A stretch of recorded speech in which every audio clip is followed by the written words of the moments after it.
बहुत पुरानी बात है। एक जंगल में एक लोमड़ी और एक सारस रहते थे। ये दोनों बहुत अच्छे दोस्त थे। सारस रोजाना लोमड़ी को तालाब से मछली पकड़कर खाने के लिए देता था। इस प्रकार दोनों की दोस्ती बहुत गहरी होती चली गई।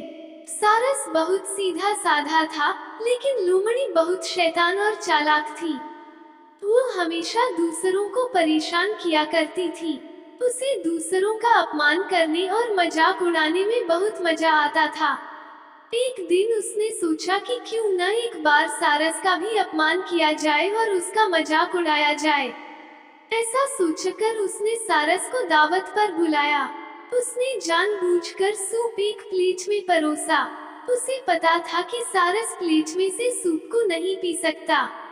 उसे सूप न पीता देख लोमड़ी मन ही मन बहुत खुश हुई और झूठी चिंता दिखाते हुए सारस से पूछने लगी कि क्या बात है मित्र, सूप पसंद नहीं आया क्या?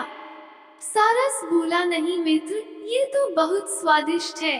सारस ने जब देखा कि सूप को प्लेट में परोसा गया है और लोमड़ी जानबूझकर उससे सवाल कर रही है, तो वह सब समझ गया, लेकिन कुछ नहीं बोला।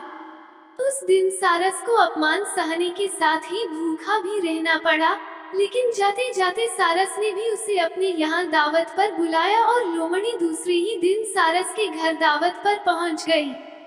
सारस ने भी दावत में सूप बनाया था और लोमड़ी के साथ लंबी चोंच वाले अन्य पक्षियों को भी बुलाया था। सारस ने सूप को सुराही में परोसा। सुराही का मुंह इतना छोटा था कि उसमें बस चोंच ही अंदर जा सकती थी। लोमड़ी पूरा टाइम सुराही और अन्य सभी पक्षियों को सूप पीते देखती रही।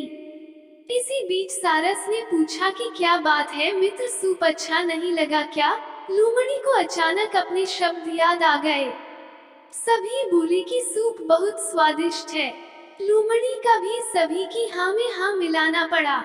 यह सब देख लोमड़ी अपने आप में बहुत अपमानित महसूस कर रही थी, लेकिन कुछ कह नहीं सकी। कहानी से सीख, हमें कभी भी किसी का अपमान नहीं करना चाहिए। हम जैसा दूसरों के साथ करते हैं, वैसा ही हमारे साथ होता है।